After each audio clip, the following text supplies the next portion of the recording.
OM Galaxies, you will not believe what's happening at Cosmonious High. So we made first contact with a whole new species, a Prismy, and they're coming to our school. But get this, the space bus crashed, the AI is being super weird, the principal is in a total panic, Gleg thinks it's the end of the world. Well, I guess that's normal. The Prismy keeps adapting new powers, like water and crystals and tornado wind power. I have a wind power from my butt. Anyway, the school's filled with space dust, surprise extra credits, giant meteors. There's a something under the bleachers. I'm a substitute teacher. Right. And there's glebs everywhere. What would our school's founder think of all this chaos? The perils of the so-called real world can wait. Hank, it's time for class. Oh, gotta go. See you at Cosmonious High.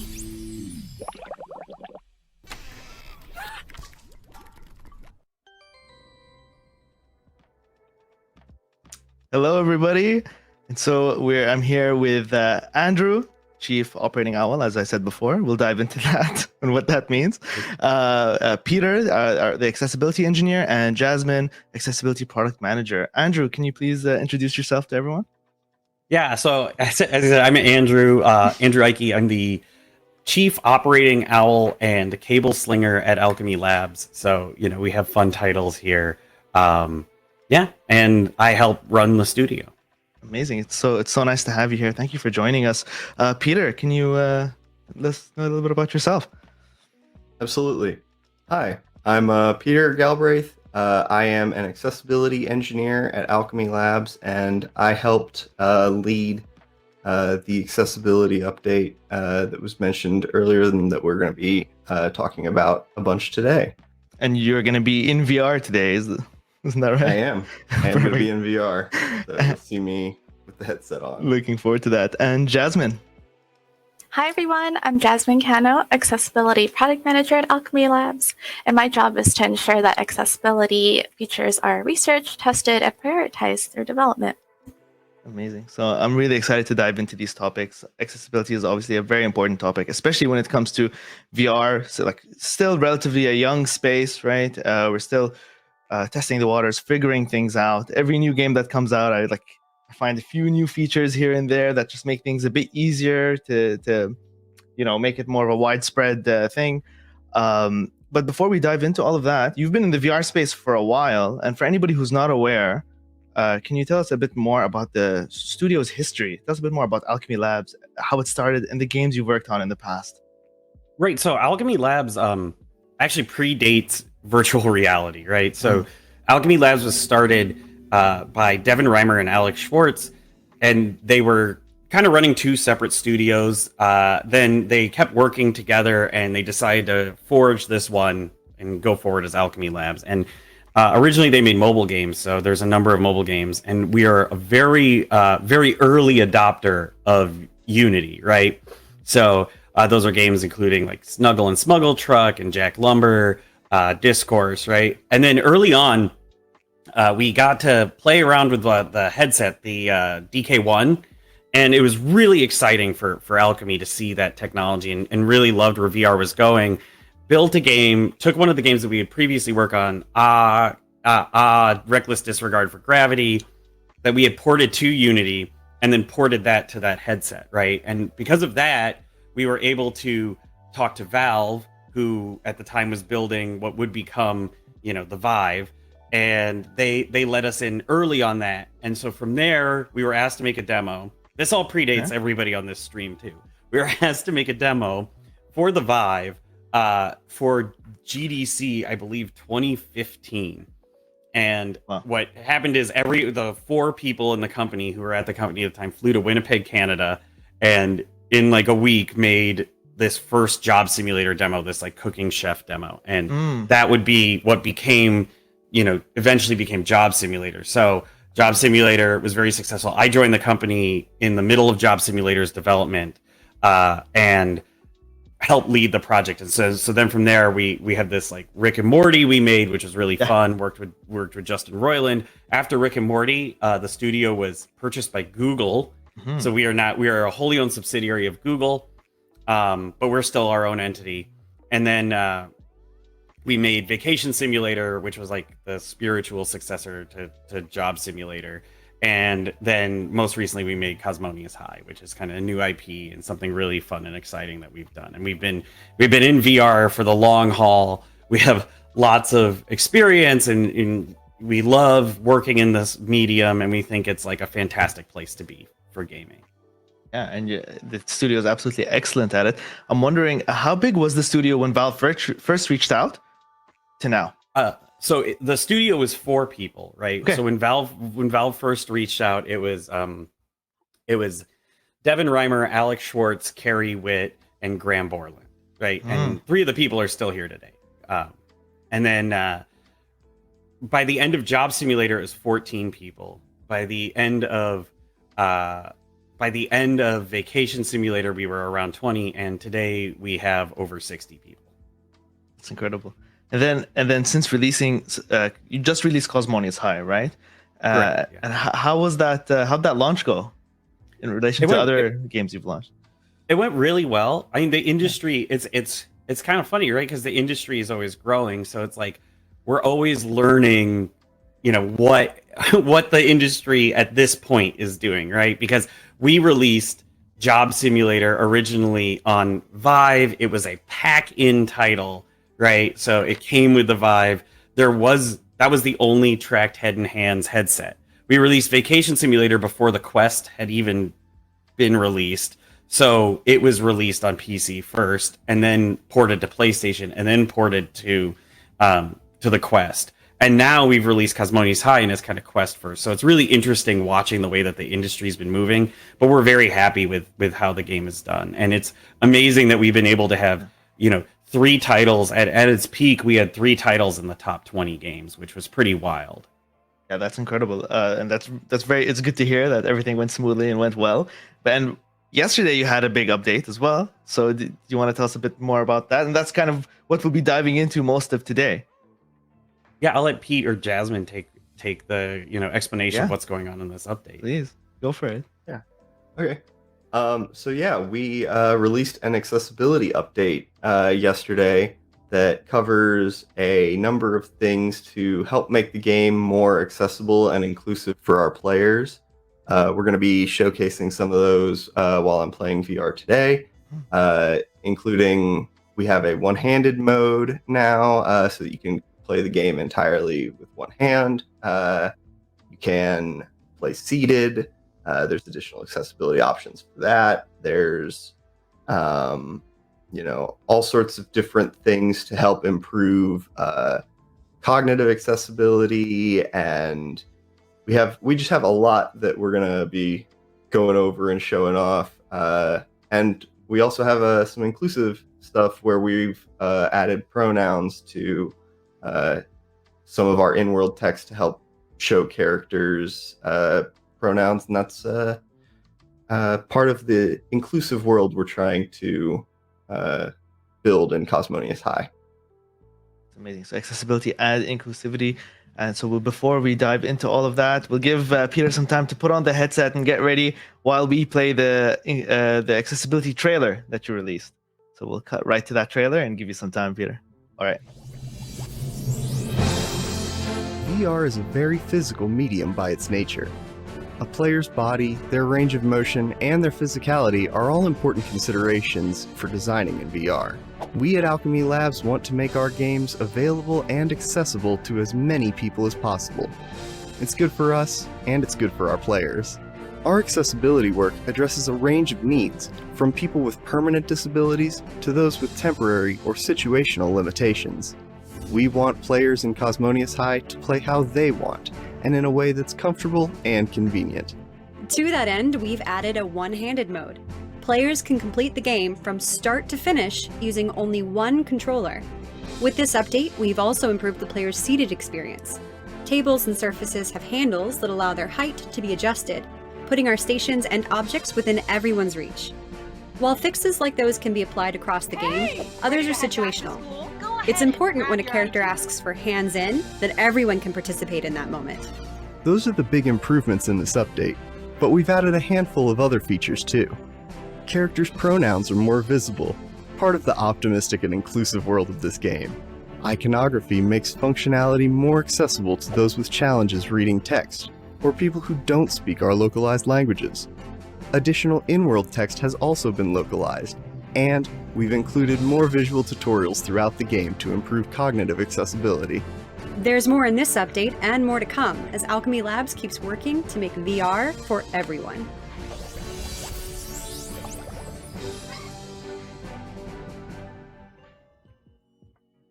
Amazing. So we'll be diving into each and like all the individual features that were, some of those like highlighted in that trailer. But before that, I think there's an important question for us to go over and answer, which is just in general, before doing all of this, why is accessibility important? Why is that something we should be focusing on? Why is it something you already spent so much time on? So I would love to hear your perspective on that. Yeah, I could speak to that. Please. How's my volume? Good? It's really good. Yeah, okay, great. So let's start with the definition, actually. What is accessibility? So for digital accessibility, I like Sherry Bryn-Haber's definition, which is disability accessibility is the inclusive practice of ensuring that everyone has equal access to information, functionality, and experiences on digital platforms. So this means removing barriers that would prevent access, designing in a way that doesn't exclude people from the start, and designing with empathy. That's super important. So here's a big number. You don't need to memorize these. I'm going to throw lots of numbers at you. 1 billion. There's 1 billion people around the world who have disabilities. And areas of disabilities include visual, hearing, physical, motor, and cognitive. And here are 4 more, which I'll tweet these. That way anyone can reference these later. But 1 in 4 adults in the US have a disability. 30% of US gamers identify as disabled. And from that group, 66% of gamers with an impairment or condition say they face barriers or issues related to gaming. Now, the last stat here, 70% of people are using accessibility features built into games. So why is this important? There's a great saying that goes, design for one, extend to many. Right. This is great because when you make choices to create something that's accessible for one, it's likely going to benefit more people than you had in mind. So Andrew can add more about accessibility from the company perspective, but overall, accessibility is important because a lot of people require it, and we don't want to exclude anyone from games. And as you can imagine, these stats go into VR as well, and VR gaming. That's amazing. Thank you for that, Jasmine, for pulling all those stats and numbers together. I think I'm sure you've upon implementing some of these features, seen some of the audience's reaction to that. I'm sure people who need these features reach out to you and let you know how much it means to them. I don't know. Is that something you've experienced?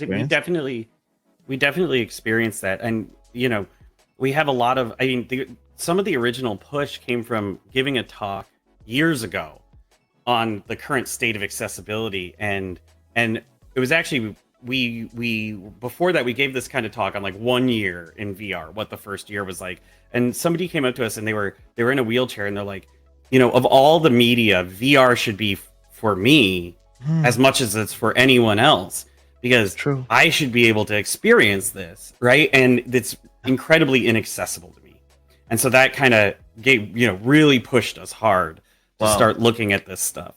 But yeah, since then we've heard lots of great feedback.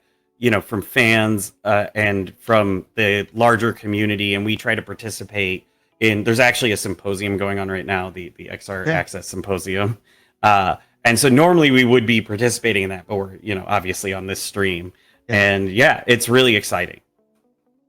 That's perfect. That's actually it's a really nice story, and that's really nice. I can't imagine you must have been so motivated just at that moment hearing that story, right? And just so. Clearly, Alchemy Lab is very focused on this, right? But what is just the state of accessibility across the industry right now, in your opinion, Andrew? So there's a lot of work to be done, and Alchemy Labs. So first off, Alchemy Labs our mission statement is VR for everyone, or our vision statement, right? And that VR for everyone is a statement of diversity and inclusion. It's a statement of accessibility, and it's a statement of the kind of games we make and how we play, right? It's for everyone, right? We believe that. and that's something we communicate to all our owls, right away.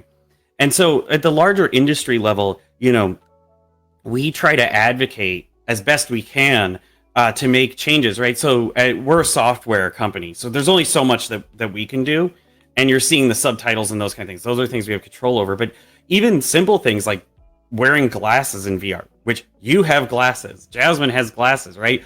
And I know many VR developers who have to special buy their glasses so they fit inside the headsets, right? Yeah.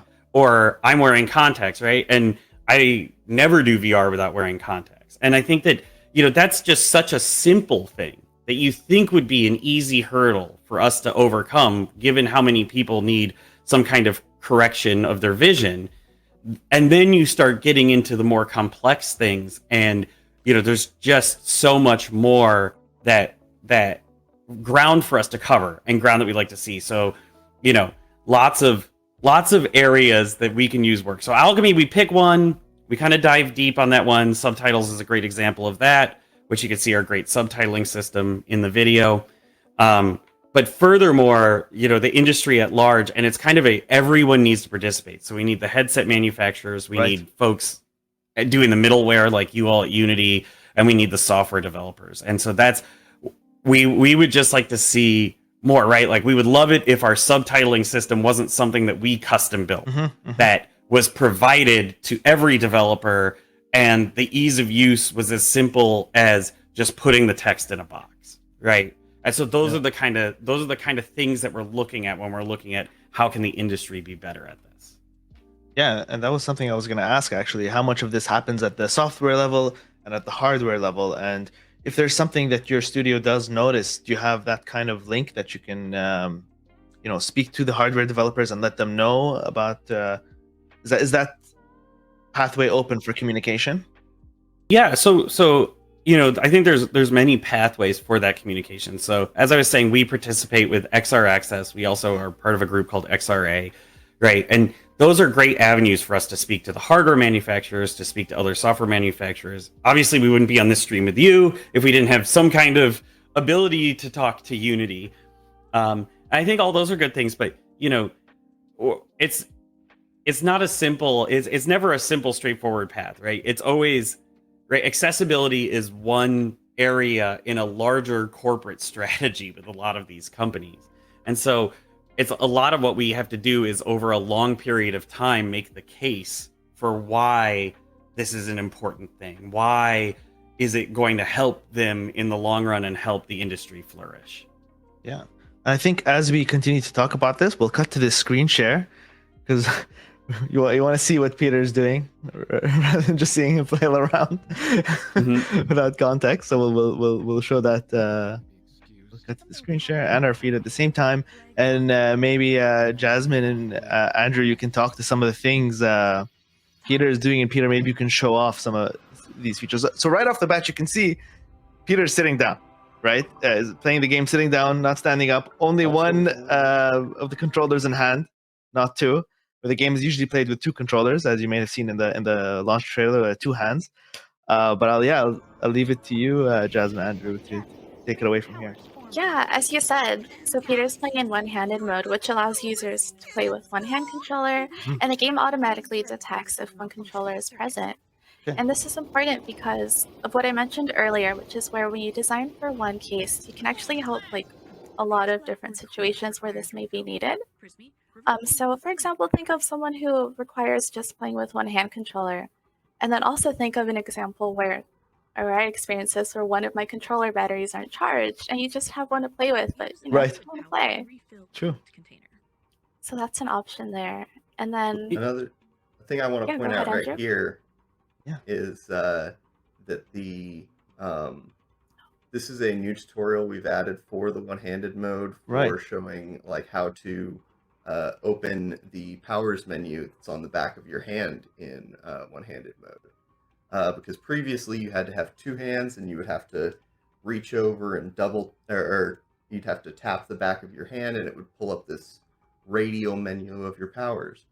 But now with the new accessibility update we launched, you can just double tap and it opens up the menu, and you're good to go. Yeah, before you would like look at the top of the hand, a menu would pop up, you'd reach for it, and okay. Mm-hmm. And so how much? Yeah, go ahead. Well, I was gonna say, Peter. So somebody asked in the chat, what makes VR inaccessible to someone in a wheelchair? Can you go Yeah. back to the desk and show kind of the up and down of the table, right? So, so one of the options that we put is this adjustable, adjustable desk. Almost every surface in this game, you can grab the handle and be adjustable, right? And you can imagine, in even looking around your own room, right? Imagine all the things that are more than an arm's length above your head. All of those are inaccessible, right? And then furthermore, imagine now that, if you're a person who is capable of like leaning and moving in your chair, imagine you can't do that, right? So literally all you could do is stick your arms out in front of you and move your arms. Those are the kind of things that we have to consider when we're considering the accessibility in wheelchairs specifically. Yeah, I've played plenty of games where I have to reach all the way to the ground to pick up an object, and even for me, I'll just fall over and like crash into my wall. So to have these kinds of features, I mean, yeah, exactly. I was gonna ask you to do that, Peter. Can you just show people how you can actually reach for an object that's just out of reach without having to literally reach for it? So like I am actually fully extended right here. Can't touch that object, but I am able to do a little, let's see, I'll throw this one over there. Well, that's glass. It's glass. That happened to me plenty of times. Simulation is good. Yeah. So there's this stirring rod. It's out of reach, and if people are familiar with Half-Life Alyx, this is a very similar mechanic where you can hold the grab button while pointing at an object. It highlights, creates this nice little rainbow thing, and doing just a little light flick motion will bring it to your hand.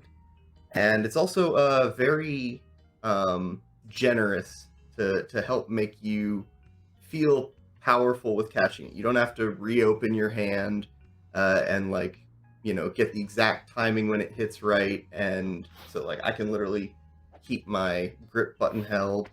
And if even if you move your hand, it's pretty easy. The thing will follow your hand a little bit. So the item will follow your hand. So it's a really nice way to make sure that you feel powerful, and you can easily identify what you want. I want that ball over there. Boom.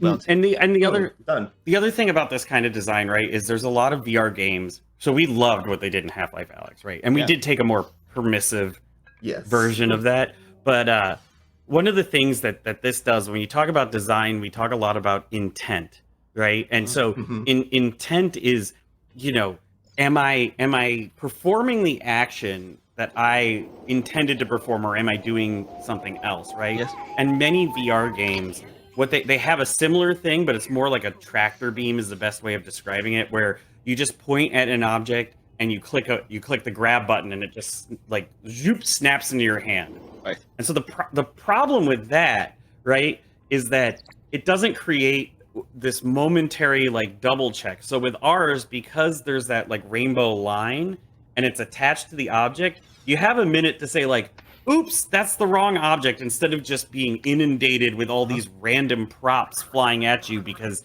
you can't grab the right one. So you get this chance to fine-tune, select the right object, take many tries at it, and then, okay, I got it, I'm locked on, let's go ahead and bring it in. You flick it. And you flick it towards you, you flick it towards you, and it comes in. And then you have the option to release your grip and catch it, or hold your grip down, and it just snaps right into your hand. And that's why it's this very permissive thing. Yeah, and when I was playing with it, I first of all, I felt like an absolute Jedi, which was great. But it just felt so intuitive to me, and I couldn't believe that this,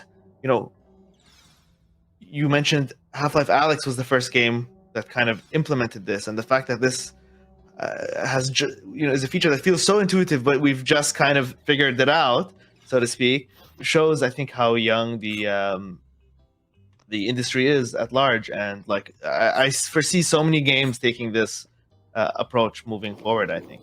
It's Yeah, really, and- really incredible. And we were lucky. So one of the things we did. So if you remember, Half-Life Alyx released at the beginning of when all the lockdown and pandemic stuff happened, and we actually just were like, this is really difficult time for everyone at our studio. So we bought everyone in the studio a copy of Half-Life Alyx and said, okay, for the next 3 days, play this game. This is kind of this banner game moment in VR, and that's your job.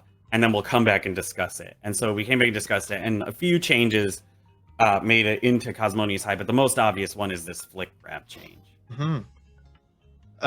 And then, so again, of course, this helps people who, let's say, use a wheelchair. What other features are there for, the seated mode versus the standing mode? Is there anything else that's in place to support that? Absolutely.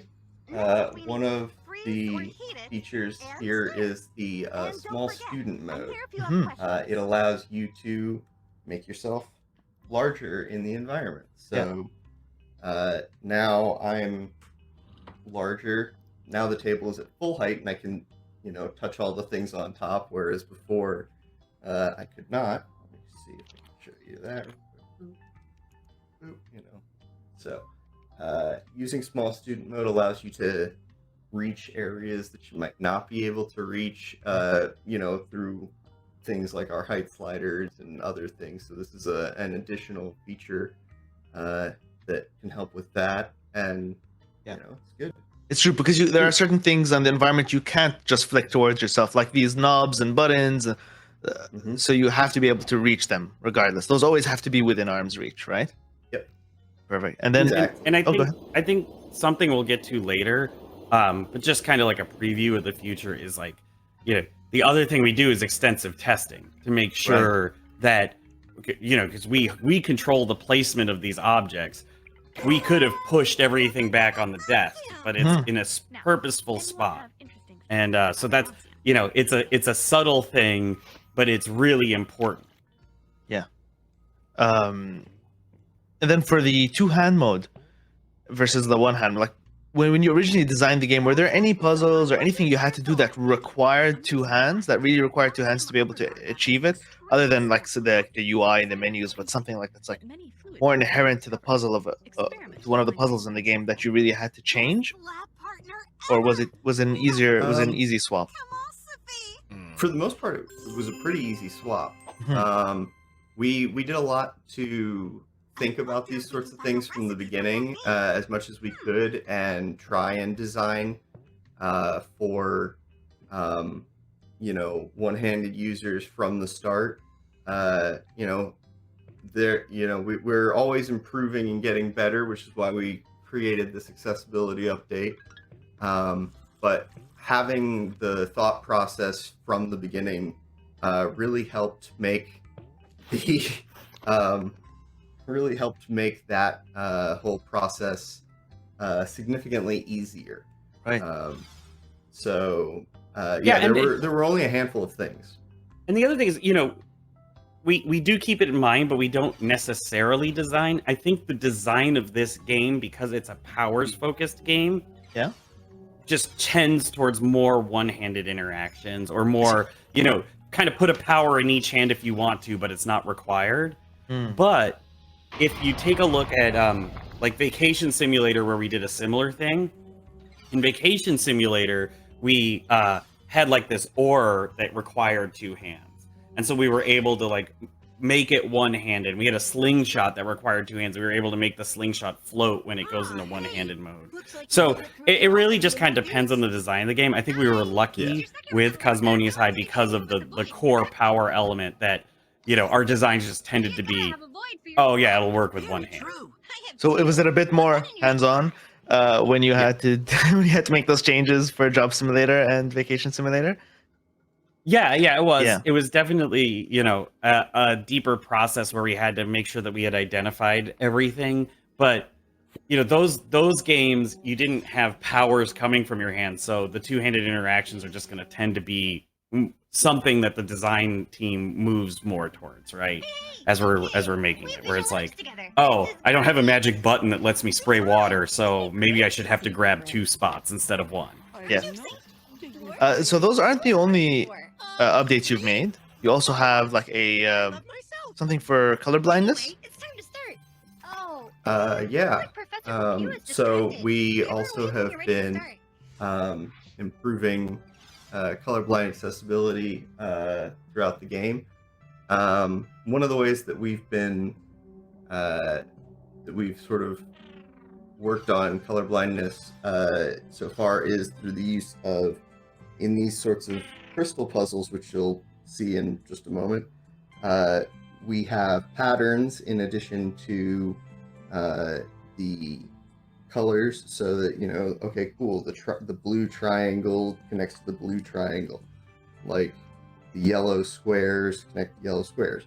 And that way no puzzle or feature is entirely reliant on color alone. Right.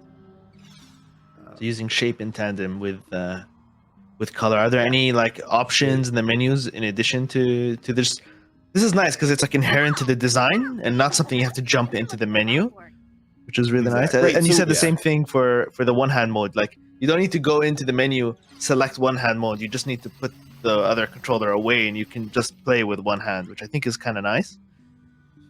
Yeah, so there's a concept in accessibility, and there's a push and pull here, right? In the accessibility world, and there's something called universal design, which is what we prefer. Now, obviously, we want to give options where it makes sense, but you know, if you can make something that affects everybody, right, and benefits everybody universally, and doesn't require digging through menus, that's going to be the best solution. It's not always the solution we can pull off, but if we can, we tend to do it. And that's where, like, the one-handed mode, just turn off the controller and it works. And the colorblind stuff is like, we test the game with all these different types of color blindness to make sure that we're not reliant on it, right? We don't need to have to put an option in there. And like the infamous example of this, that if you ever really get in accessibility, everybody talks about, is something called the curb cut effect, which is like sidewalks didn't have this ramp, you know, that you're used to, where you can roll a wheelchair up and down the ramp. And it came from Berkeley, California, and they made these curb cuts, and then they found out, oh, actually these are useful for, you know, people with strollers and people who are moving items and just people in general who might not want to take a step down off the curb. It became a universal design where it actually was a benefit to all, even though it was originally devised as a benefit for accessibility. What can you do? Can you fix That's a great analogy. I did not know about that particular example, so that's nice to hear. There's a great 99% Invisible podcast on it. If you ever really? Okay, great. Really dig into that, yeah. Hey, maybe our producer can find that and throw a link into the chat there. So in addition to that, and sorry, you were saying just about the universal design, it also seems to be the more elegant solution, and clearly you've implemented it in many places here in the game. Something I've also been noticing on screen are the subtitles popping up, and you have a few new updates in regards to that. Can you dive into this? Yeah, so one of the updates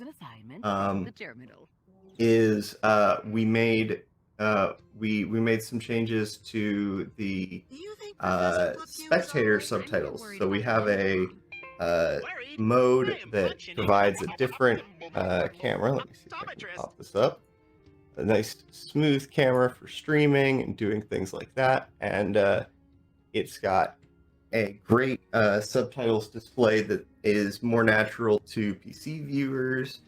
So that's, you'll see this here. So for me, it still appears in-world in the headset, but for the stream, it should now be showing at the bottom of the screen rather than in-world. It is. And yeah, okay. I've got the headset on, so I'm like, ooh. Yeah, so, but that's one of those things that is nice. Also having the arrows pointing to the speakers, speaker icons with so that you know who is speaking. Ours have names associated with them as well. Yeah. So that's some of the stuff there. And our subtitling system is something we worked really hard on it, right? So we did this entire deep dive into all the different systems, and we kind of tried to find the best of all the worlds while we were building it. And so, you know, the big thing is, right, unlike television, right? And unlike this 2D view that we're looking at where you could just pop things on the bottom of the screen, we don't want players to be forced to look at a character when they're playing, right? But we also want players to know where that character is. So that's where that little like arrow design comes from. Because we want to have the same level of fidelity that a player who is, hearing in the game with the spatialized audio would have, right? And the subtitles ended up being awesome for us too, because in the development of the game, we just leave them on by default. So that way, as people are building the game, even before we get audio in, we could put the lines of dialogue in subtitles, and it's really great to see that. So yeah, and there's a lot on this system. We gave a talk on it at the Games Accessibility Conference 2 years ago on all the details of it, and Meta's developer guide for accessibility kind of lays out the same system that we have and uses Vacation Simulator as the example. So, this is kind of like lots and lots of research. We believe that this is the like premier system and the way that people should be doing subtitles in, spatialized content or VR. And I love that it actually helped with the actual development process of the game, right? Because when you're building a game, you don't have the voice or the final art all in from the beginning. It all looks very prototypey at first. And so just to have that text going through so you can test things out, especially for people who are always in editor and play testing and going through, well, they must have really appreciated that feature.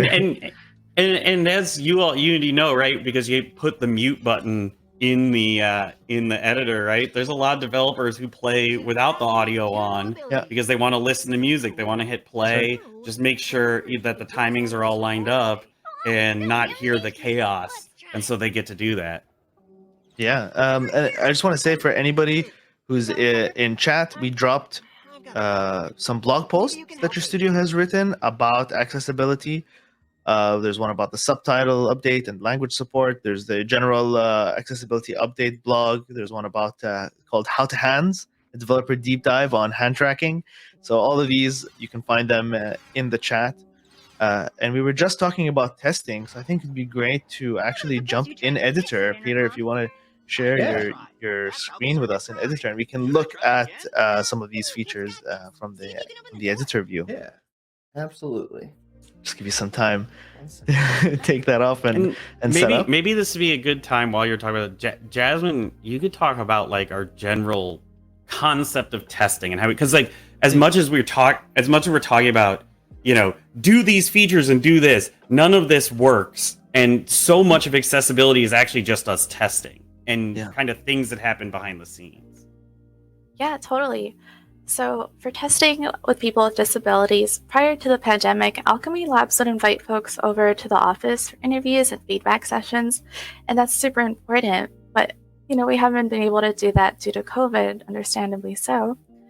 But that's super valuable because not only do you get direct feedback from people, you get feedback also from the way people are like standing, maybe if they like scratch their head, maybe a little confusion is there. There's a lot of non-verbal feedback that you get from meeting with someone. However, right now, we're searching for ways to test with people remotely, do video calls, and get those feedback sessions started, because there's this really important saying, it's nothing about us without us, and it's important to respect that statement. So listening to people with disabilities provides feedback, and that's a must. We have to have diverse voices for this work to actually work. So yeah, we're building games for as many people as possible, and testing is a huge part of that. Right. Yeah. And just a shout out there, right? If you're someone who has a disability that would love to test our games, and you have hardware, right? You can reach out to us at our Discord and let us know, and we can include you in the beta testing, because now we do remote testing, and so we love having people who are excited about this topic playing the games, because they give us great feedback.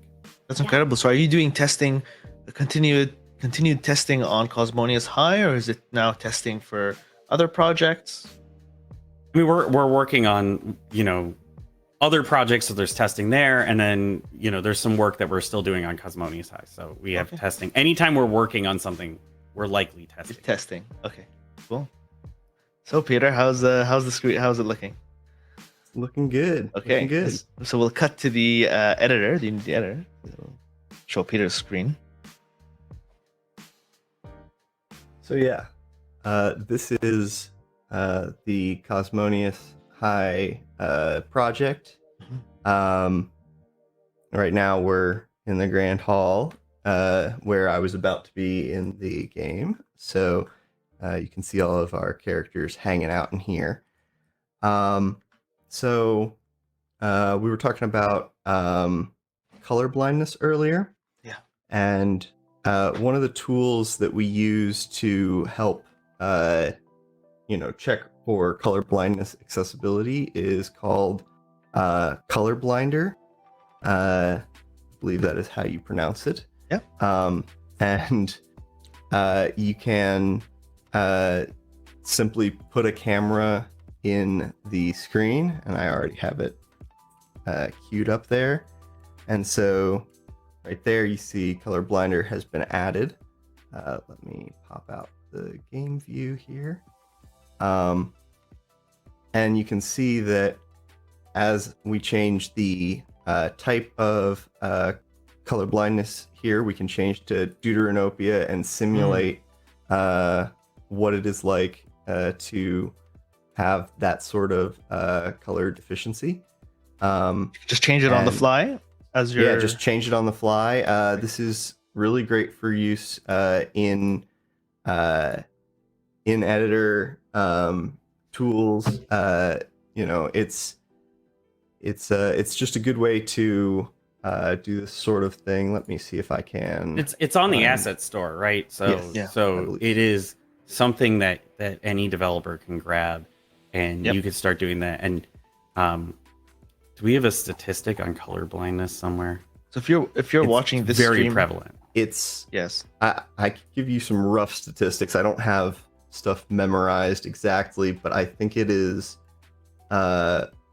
roughly 10% of males and roughly, I think it's 1 or 2% of females experience some form of color blindness. So this is a pretty prevalent issue that can exist if your game is not designed with colorblind accessibility in mind. So are you using these in editor? So like at what stage in the process are you switching through these different modes? Is it just to test how it's available?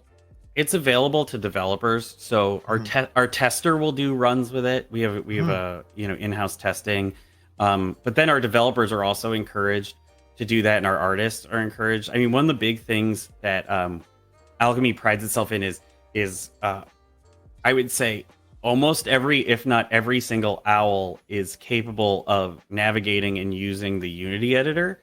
And so the expectation, right, for our artists is not just that they make assets, right, and then they just throw them over the fence and somebody else. It's expected that they're in the project on some level. And so if they're in the project, then it's the color blinder tool is available, and so you could take a look at that. That's great. Can I actually ask you more about that culture of, hey, everybody can get hands-on in Unity? Does that start for you at the hiring process, or is that something you foster as people join the company? Do you help them get familiar with it? It is both, right? Okay. So it really depends on the position, right? So first and foremost, every owl is expected to, and we get them hardware, right, to have VR, right? Because artists can't just make art objects and look at it on a 2D screen and expect that that's going to be exactly what they wanted to be without actually putting on the headset. So every owl has a headset and has a VR capable PC. And it is a challenge in this world to buy a lot of VR capable PCs, but we have our secrets. So so then the expectation is that our owls can then put anything they make into Unity. And again, depending on the position, right? So if we're hiring a programmer, the expectation is that they got to come in and probably know how to use Unity, right? We're not going to teach a programmer how to do that. But with some of our artists, they have light Unity experience, and then through mentorship and through kind of internal training, we bring them in to using Unity. And the other thing too is like Alchemy has built so many tools for VR and for what we do that even if you know Unity, there is a learning curve for like, hey, come on in and a lot of custom learn stuff. all our stuff and all our systems. But yeah, there's an expectation, but we do help those folks where maybe it hasn't been a primary part of their role become more central to what they do. Got it. So it happens naturally, but there is also training in place. So there's absolutely. That's awesome. That's great to hear. Yeah. I think Peter, you were going to show us a little more. Yeah, I was going to show you some more. One of the next things I wanted to show off was related to how our subtitles work. So we have this wonderful tool that was created by our audio director called Serit, and it is it allows us to take our script that we have maintained externally and import it into the game. And so what you're looking at here is actually basically a readable version of our script in the Unity editor. And this text here is actually what exists for some of our localization. So if I pull up the data, I can click on this, and right here, so this data was and you think waving at him will help? You can see that we actually have the audio available right here. I love that. And also You can just play the audio, right? Yeah, I wasn't sure if the mute audio. You think waving at him will help? I did not hear it. So did you hear that? I heard it. And you think waving at him will help? Okay. Maybe it's just not working for me, so it's probably going out to the audience. Yeah. Let us know if you heard that. Yeah. Okay, perfect. Okay. Good. Sorry about that. Nice. And you think waving at him will help? Great. Thanks. And so, yeah, we have this wonderful thing. It's got a nice little read head for us, so you can sort of pick where you want to start playing from. And as you can see down here, we actually have all of our different translations that we've imported into the game. So you can actually adjust the timings on these translations. So, I can shorten it, lengthen it. So that you can make sure that the audio is synced, or the subtitle text is synced to the audio. Okay. You can view what the actual text is and how it appears. So you can see that this is going to actually appear as 2 lines here. Wow. So there's a lot of... Just to explain how the whole process works, right? Because I think please. looking that at was gonna this, be my you're like, question. you're like, wow. So Serit is the system that we're talking about here. So this is all connected actually to a very, very large Google Sheet. So Yes. that is, we collaboratively edit inside a Google Sheet. Yeah. And then that Google Sheet gets ingested and turned into a mountain of scriptable objects. And those scriptable objects, what we have is like a system where the line of dialogue in the script can be traced to the audio file, to the subtitles, and furthermore to the animation itself. And so it's all connected as one. And the nice part is what this means is a few things. So when we have to go record VO, right? So now we're out of accessibility land, but we're just in production land. When we have to go record VO, we have it in a spreadsheet. That means that we can give it to the actors pretty simple, right? We can cut it in multiple ways. Tough to have actors download the Unity engine and read stuff off Unity, right? Then we have, when we go to do subtitles, we are using the script as the ground truth for those subtitles, so we don't have to rewrite the subtitles. We just have to make sure the timings are correct. And this is where that great part comes in, because as we're writing the lines, they're being brought in as subtitles automatically, and then we're authoring them and moving them around, and then we add the audio to it. And so it makes sure that we've covered all our bases. We have all our audio. I mean, this game has tons and tons of audio. It's very voice heavy. And so this tool was really key, and it just gives us this confidence that every line we've written is accurate to the voice, is accurate to the subtitle, and we don't have to, mess around with all of that. But then you also have to do that in all languages, right? So to time the voice to the... Oh, sorry, go ahead. Oh, so for the other languages, right? So we already have it in a spreadsheet. So we have a studio that helps us out, do the translation. And so we send it out to them, the spreadsheet, and then all they have to do is translate the spreadsheet. And then we ingest that spreadsheet and it automatically comes back in. Then my question is the step where you time the subtitles to the audio.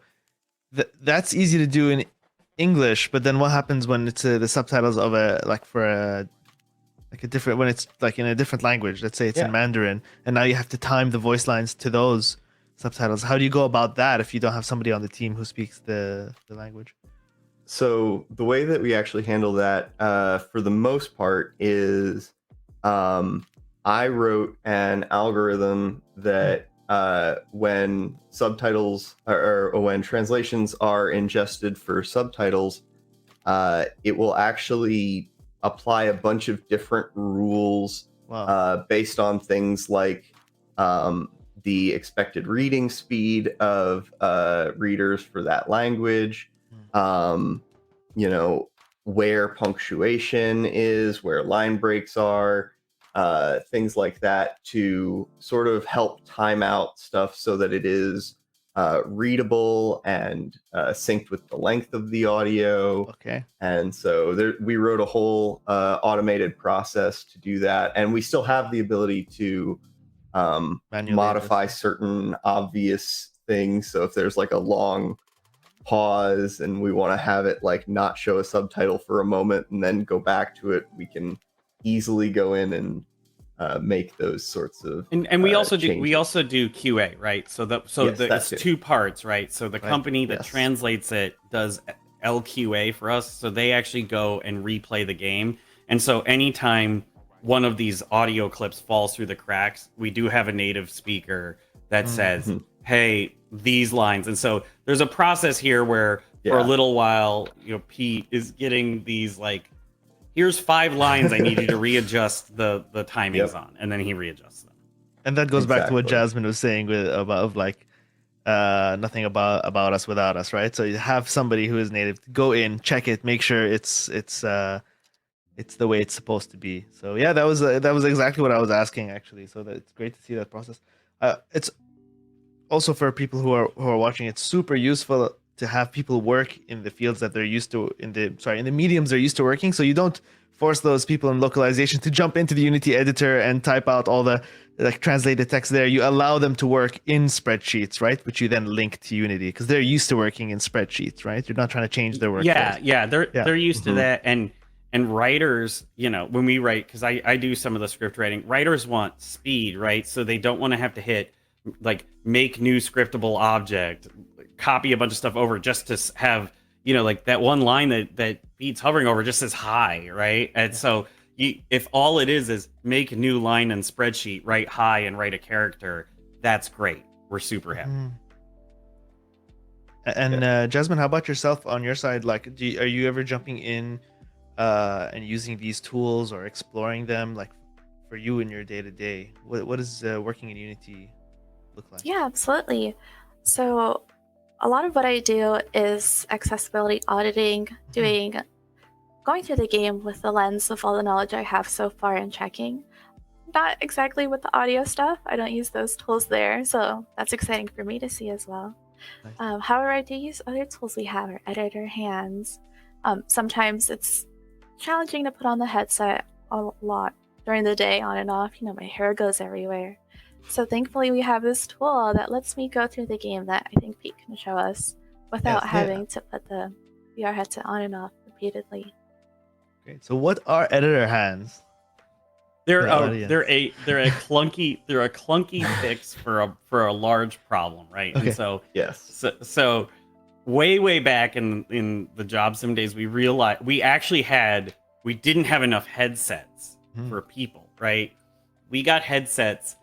We were sent headsets from Valve, and they were like, "We have 5 in the world. We're sending you 2."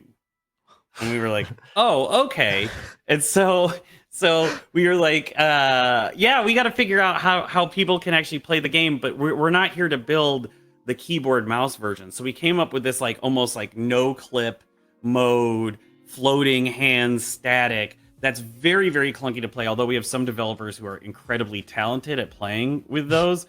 It's not fun, but it allows us to test, and it makes it so that you're not like running back in your room putting on the headset real quick. But it was really important also in the early days because there were only 5 headsets. I think you need a new speedrun category for the game, which is no headset. No headset. Yeah. Well, and the other thing about the editor hands is not fun to play with.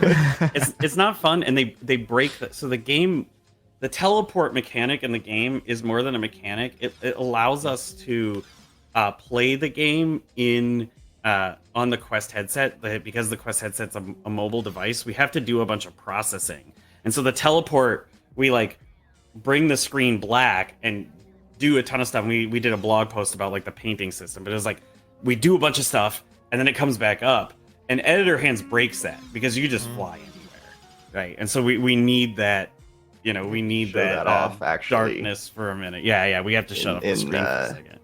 Yeah, let me show in this area. So I can fly over here, and all of these lockers don't exist right now. See that occlusion, though? Yeah, you can see the occlusion.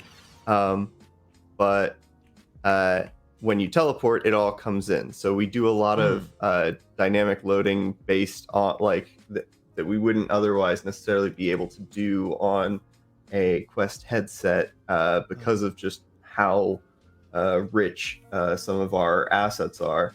Yeah. So it really benefits us to have that teleport and fade to black, where we can do all this magic behind the scenes and not have the players notice that it's happening.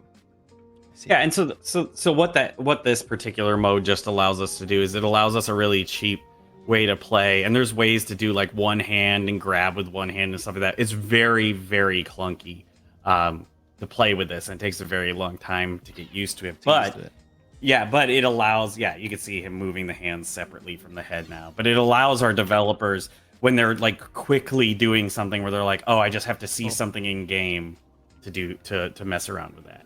And those hands powers out and everything. Yeah, and I think those hands like can get gimbal locked. There's like all sorts of things that we would never do, except for because it's it's an editor thing that's for developers. We don't care. Yeah, I think that's extremely handy. I remember working. Handy. Oh god. I meant that. I was working at a studio where all those hands, dog. Where they were like at a co-working space where there were some VR developers working not too far from us, and they were always in VR.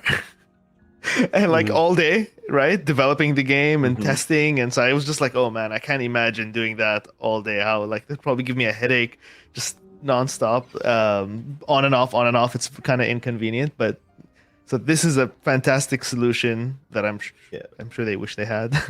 This is definitely great for doing stuff where if I wanted to how's your crash course at Cosmo High going?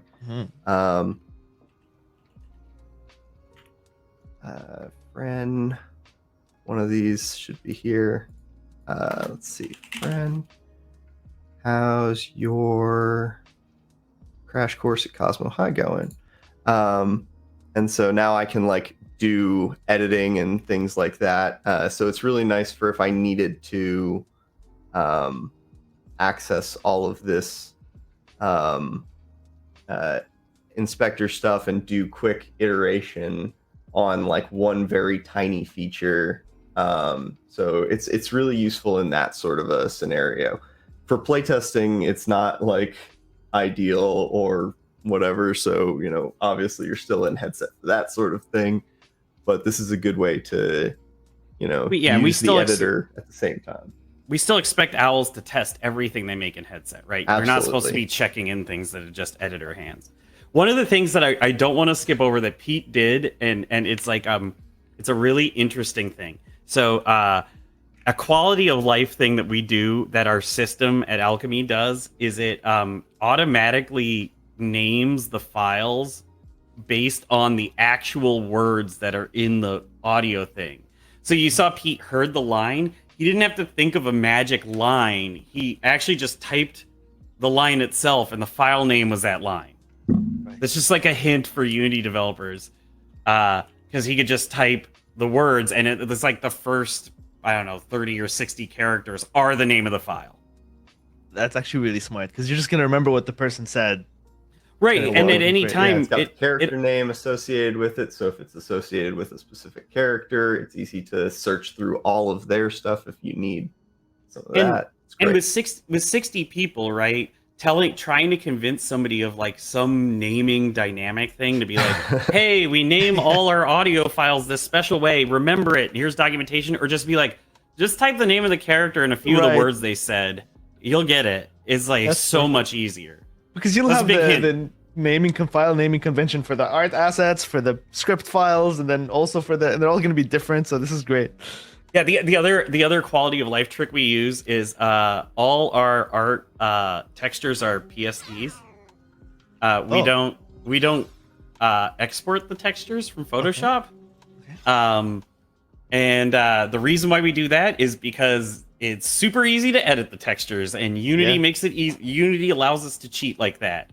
So, if you just search like a PSD on there, you can just see absolutely. that like, we're just... so that way anyone that has Photoshop on their computer can edit the original file, and we don't have to have a separate repo of a bunch of like so many PSDs.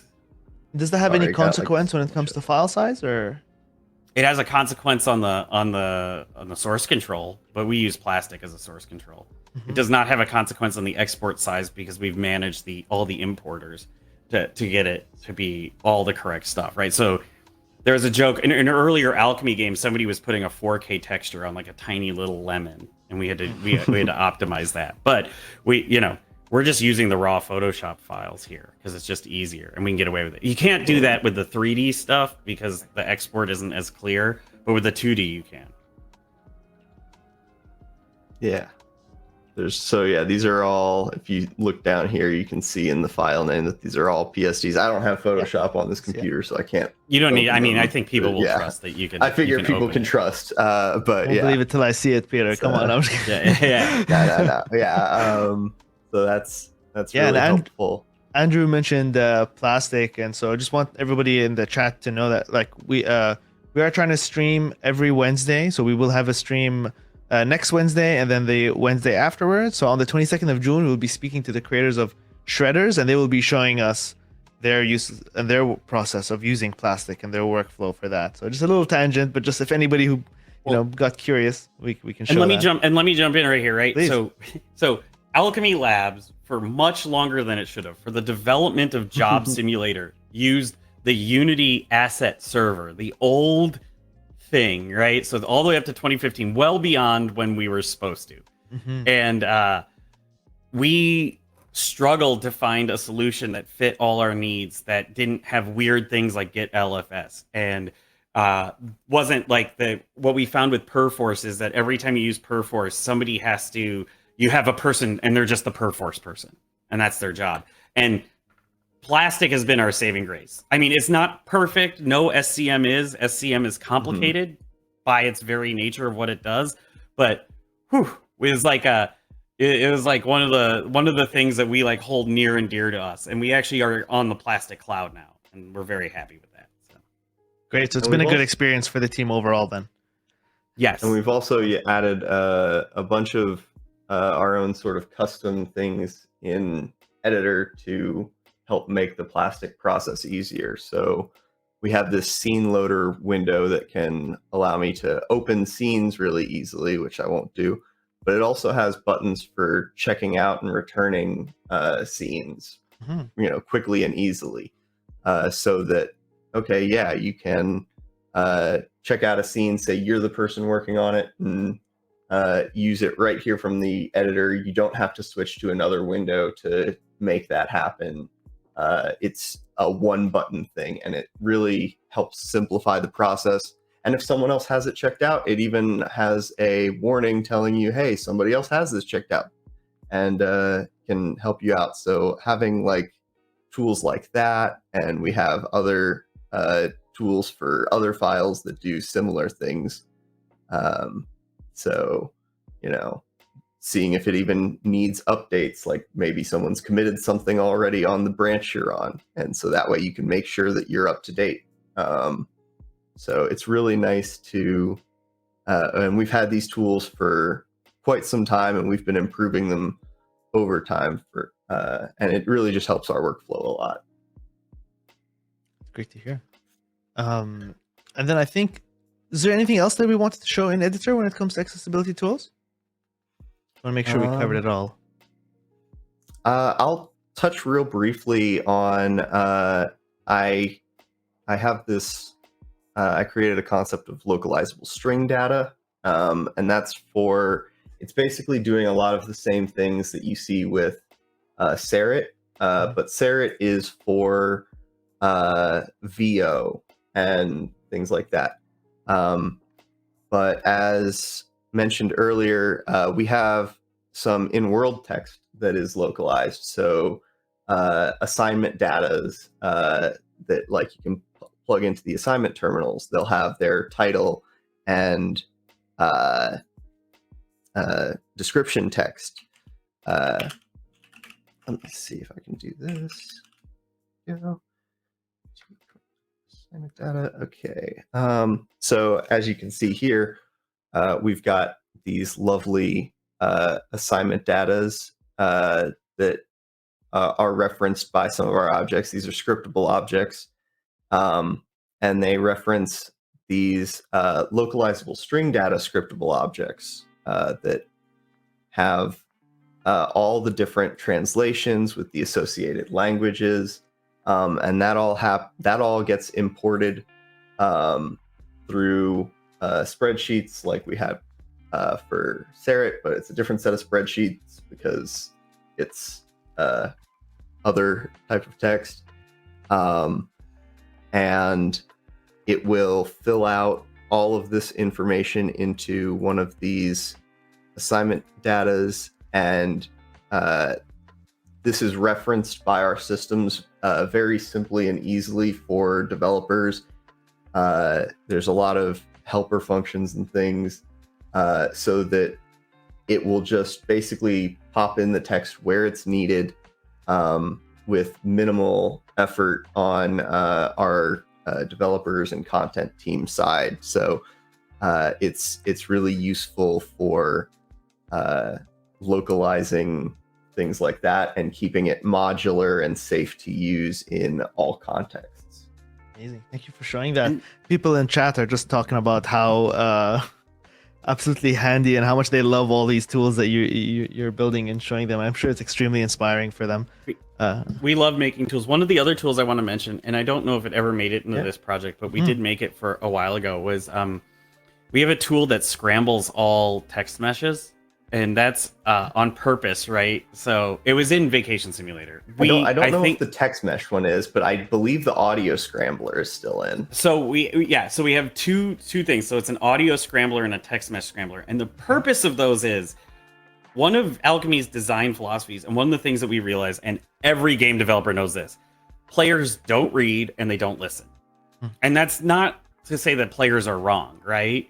What that's to say is that if your game relies on, hey, you need to hear somebody say this specific line to progress, or you need to read this block of text, there is a large chance that they're just not going to do that. And there's also accessibility reasons why they might not do that. There might be a cognitive disability that they're dealing with. They might not be a speaker of the language in a way, or of the languages. So what we do, because what happens in development, and we found this in Cosmonious High, is one of the characters would teleport next to you, and the same thing happened in Vacation Simulator, and then just be the developer, right? Like literally almost the developer narrating exactly what you need to do. Just, hey, go ahead and pull that lever. Now do this. Now do that. And it's like, okay, so you're not shipping the developer with the game, but you're by proxy shipping you with the game. And we would play test, and then somebody would be like, hey, this didn't work. You know, I don't understand what's happening. And the developer of it would be like, well, we told you exactly what to do. So by putting the audio scrambler in there, which just like fuzzes out the audio so you can't understand it, it just sounds like warbling. And the text mesh scrambler, it means that the task that the player is doing has to be understandable through iconography and the design of the station only, right? So you could just look at it, and that's the big thing. We talk about diegetic design a lot at Alchemy, right? We don't do a lot of screens. We do a lot of objects that you can touch and manipulate, and that's really, really important to us, right? So, you know, a toaster that you buy in real life doesn't come with a little thing that's like, hi, I'm Mr. Toaster. Put the bread in the top and pull the lever, right? And there is an instruction manual, but everybody knows the first thing you do with any piece of thing you buy is you throw the instruction manual to the side. You say, I know better, right? Yeah, exactly. So the design of the object itself has to invite the player to interact with it in the ways that create the desired response. Got it. And so scrambling stuff just makes it so that the developers can't say, hey, you were supposed to hear what, Blort said exactly what you were supposed to do. How come you didn't listen? So it's like a development tool that forces the developers not to rely on those tools in order to make things clear for the player. Yeah, that's actually pretty amazing. I love that. You can't some of the developers just turn it off and be like, no. Well, they can turn it off, but the way that it works is it's not that they don't actually turn it on or off. What we do is we put someone in a playtest and turn it on. with it off. Yeah, absolutely. Yeah, so that way, somebody goes into this playtest and the developer can't control that, and then it's like, oh, I don't it's like womp womp. And you womp, see womp, the womp, results womp, right there. Yeah. Yeah, it's got a very Charlie Brown parents thing. So. And how early are you playtesting when you're working on a project? We play test as early as we possibly can, right? So, Cosmonious High was in development for 3 years, and I believe we began play testing a year to a year and a half in. Okay, interesting. So that's quite early. Was it looking? Yeah. Was there any art in at the time, or was it still kind of? Okay, so there was art in, and yeah. So we also, our development style, we tend to create either a demo or a vertical slice or something, so that helps us verify, because one of the things we need to verify is this core good, right? Can we have a few kind of high fidelity things in here that let us test and see these problems, so we don't go into full production, end up on the other side and go, wow, had we just changed this assumption ever so slightly, this whole thing would have gone better. Is this a nice place to exist in as well? Is probably a question you have to ask yourself, because you're surrounded by the environment and it has to just feel good to be in. Right. So that's just like one of our sites, and we want to test as early as possible, because the first play test is always it's one of my least favorite days, but it's an important day, but it's never fun, because you find out how many misassumptions you made, and it always blows up, and nobody ever completes the thing that you were going to do.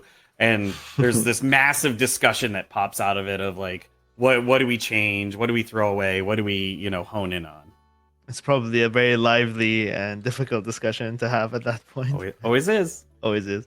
All right. So thank you so much. We're going to cut to a little break. And when we're back from that break, we'll talk about just the state of accessibility just in VR games across the board, and what we can do to improve that, and what Alchemy Labs is currently doing to improve that.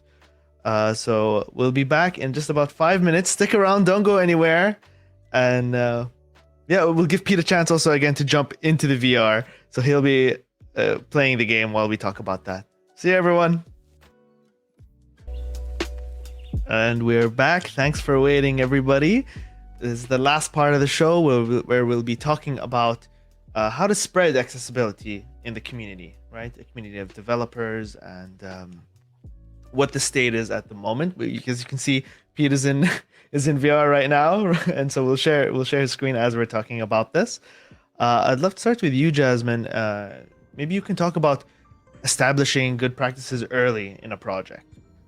Yeah, totally. Establishing good practices early is like super important, and Alchemy's done an amazing job of building a culture that values creating with accessibility in mind from the beginning. In fact, our efforts start early, like in the super early stages during interviews. Accessibility is something that's talked about.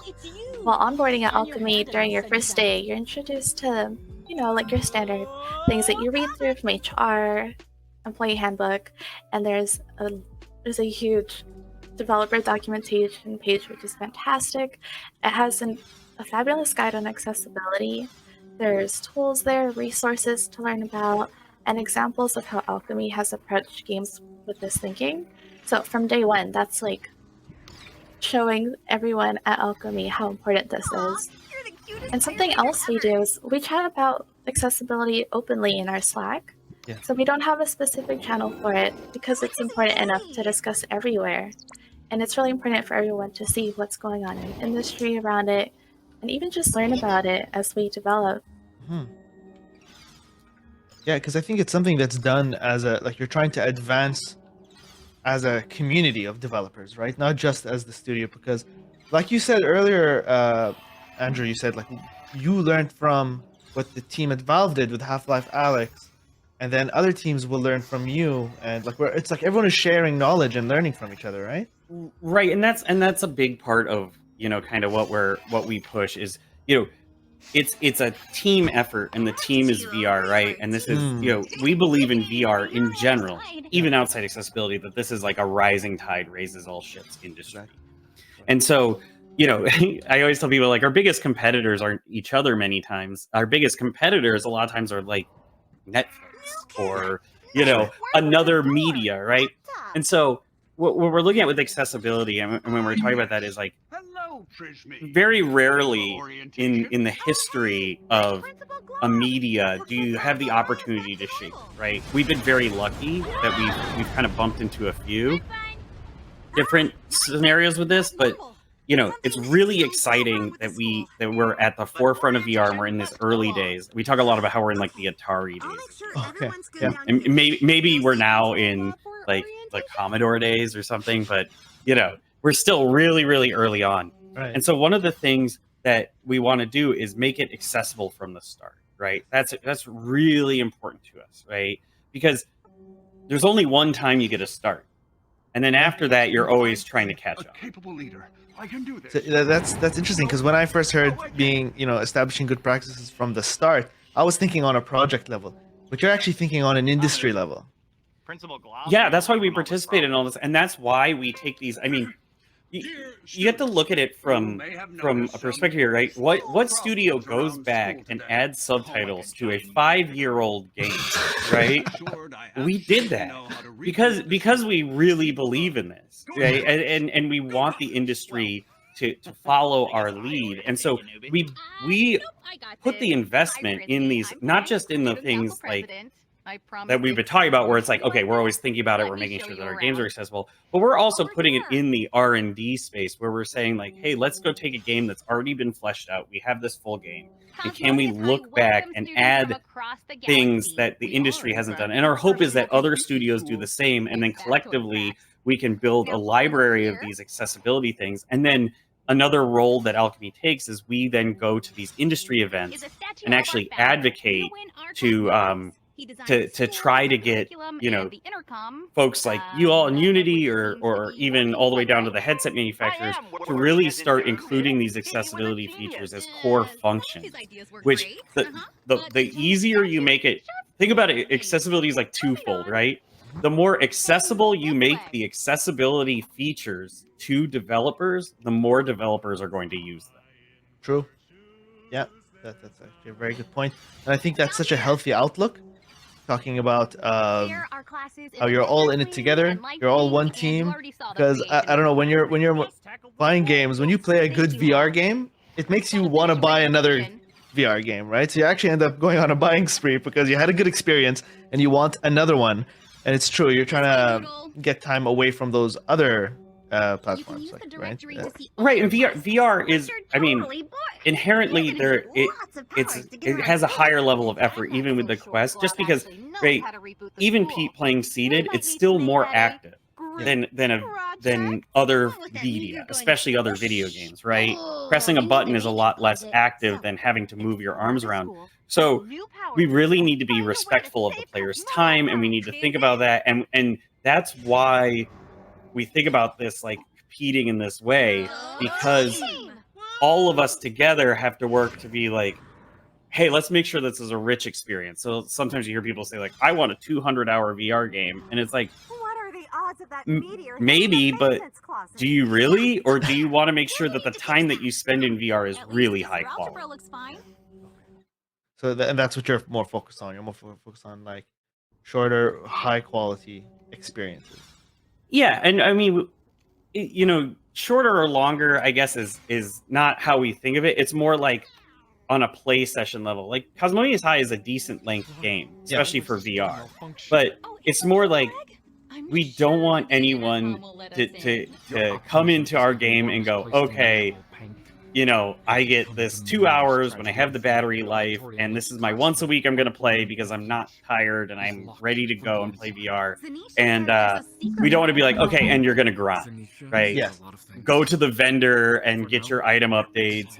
Go to this thing and like bash for, feral rats and get your things and turn them in, right? That's not the quality experience that we're looking for. Run back and forth across the map. Yeah, exactly. Yeah. Okay. And in terms of sharing, you mentioned sharing knowledge and all this. What are ways that Alchemy Lab is sharing this knowledge, all this research and development? So this is one way, right? We come out and we talk about it. We participate in the groups that I've been speaking about. We write the blog posts, and you've all been posting the blog posts and all those things. So those are the primary ways we share. And again, back to this, we get asked frequently, like, why doesn't Alchemy just open source their subtitle system? And there's kind of two reasons why we don't do that. The first is, as you saw, the subtitles are not just the subtitles; they're like deeply, deeply integrated into the tech of our game. So there would be no easy way for us to extract that. And additionally, we don't want to become a software vendor, right? There are lots of people, as you're well aware at Unity, that make a great living off being a middleware group. But we're focused on experiences. So we don't want to have to put something out there and then constantly be updating it or managing it or figuring out the open source part of it. And then furthermore, philosophically, we don't believe that that's our role. We believe our role is to create a great proof of concept, and then that because accessibility is so important, that it shouldn't be a developer of games that is publishing accessibility tools. This is really something that needs to be done at the headset manufacturer or engine level. And so that's where we push that. Okay. And I just saw Pete make bubble tea by putting a teacup in a bubble. Yes, puns all the way down. It's just fantastic. So cute. We love puns. And Pete, you were talking about something you had mentioned to us earlier was how easy it was to do some of these things, like porting it from making it a two-hand experience to a one-hand experience. You were talking about it on the lines of code level, right? So could you tell the audience about that? Yeah. So in this accessibility update, I added I added the ability for us to do the one-handed double tap to open the menu.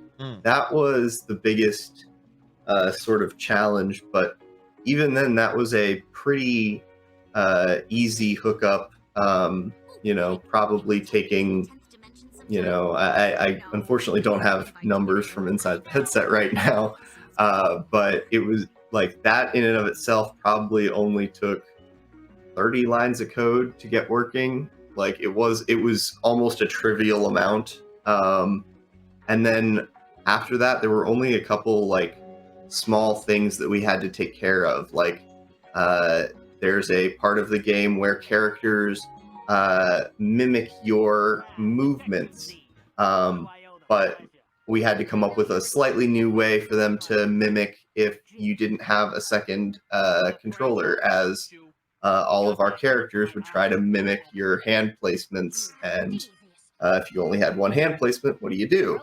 That was a thing, and other than that, there was, I think, only one other small thing of just like when you get the power that comes from this class, Astralgebra, you actually end up having your hand resized to a different size, and so getting it back to the normal size, we just had to have a fallback there to pop it back to the correct size automatically. But realistically, it was very little effort from the coding standpoint, because our systems have been built so robustly, and we've done so much in terms of design to make sure that a lot of these assignments and things and interactions that you do only require one hand to begin with. So there was very little that we actually had to do in addition to make all of this work. Pretty straightforward. Yeah, and if you want to see more of these kinds of solutions and how they're approached, again, we'll drop the links to those devlogs in the chat. I just want to thank you all so much for taking the time to like share this knowledge, to put that out there on this platform. We usually wrap these creator spotlights up with just some final takeaways from each of the guests. So, like with what this experience was like for you to launch, and then also working on the accessibility update and launching that, looking back, and just any advice you have for up and coming VR developers. And maybe we can start with you, Jasmine. What are some of your final takeaways? Yeah, let's see. So I guess I'll give some advice. Mm-hmm. If game developers are out there making a game right now, or they're about to launch it, or they already launched something, it's never too late to add accessibility. Accessibility is a journey, and there's a lot to learn, a lot to explore, and a lot to try out. So no, it's never too late. Like, for example, Cosmonious High launched before this update that was for accessibility, so you can always do more. Thank you. Yeah, that's great. And how about yourself, Peter? You may release yourself from the shackles I was of VR. like, I don't know if we're still on screen. Sorry. Yeah. So for me, I think we have done like I think I echo exactly what Jasmine was saying. Is it's never too late to add accessibility. It benefits everyone, not just people with that you assume to have accessibility needs. As Andrew mentioned earlier, the curb cut effect benefits people that you like. It was designed for wheelchair users, but it ended up benefiting people that have strollers or other needs. And so I think that's super valuable to take away here, is that when you improve accessibility, you are improving your game, not just for players with disability, but for your current set of players. And the sooner you start thinking about that, the more accessibility features you can get into, help everyone share reality. Oh, nice. That's great. How about yourself, Andrew? What are your final takeaways? Yeah, my final takeaways are, we have this opportunity right now to make an accessible media, and it's really going to take everyone participating and agreeing on it, right? And one of the big things is, if for some reason you need one last kind of like bottom line way of convincing the folks in your organization, let me remind you that the entertainment market is a very crowded market, and finding a good niche is always a benefit to you, right? And so there, as we had said with those statistics, there are many, 1 in 4 U.S. adults have a disability. So when you cater to a community and you show that you care, that community is going to respond in kind, and it's going to create a market for you, right? And it's going to increase the amount of people that are capable of playing your games. Yeah. And that is a good way that you can back yourself up. But if you want to do it altruistically, which is kind of where hopefully Alchemy expresses itself, we think that it's a really, really important goal. And then furthermore, we're really proud of Cosmonious High in general. I think it's a game everyone should check out and play. We did a lot of cool things in VR, a lot of unique things, and it's kind of like the next evolution of many of the systems and concepts that we've been playing with. And it's a fun story, and we really dug into it. So Awesome, and that's such a great note to end on. Thank you, all three of you, for taking the time to come on the show and share all this again. If you're not, for everyone in chat, if you're not following Alchemy Labs already, please, we're going to drop links to their Twitter, to the store page for the game, and to their Discord, so please follow them there. The devlogs are also all in the chat. And if you want to see more from other Unity creators, please follow us here on Twitch. We'll be streaming on Wednesdays. We have Let's Play next week, where we're playing games from the community. And the week after, we'll be looking at the snowboarding game, Shredders. So thank you again for joining us, and we'll see you all next time. Ciao. OM Galaxies, you will not believe what's happening at Cosmonious High. So we made first contact with a whole new species, a Prismy, and they're coming to our school. But get this, the space bus crashed, the AI is being super weird, the principal is in a total panic, Gleg thinks it's the end of the world. Well, I guess that's normal. The Prismy keeps adapting new powers, like water and crystals and tornado wind power. I have a wind power from my butt. Anyway, the school's filled with space dust, surprise extra credits, giant meteors. There's a something under the bleachers. I'm a substitute teacher. Right. And there's glebs everywhere. What would our school's founder think of all this chaos? The perils of the so-called real world can wait. Hank, it's time for class. Oh, gotta go. See you at Cosmonious High.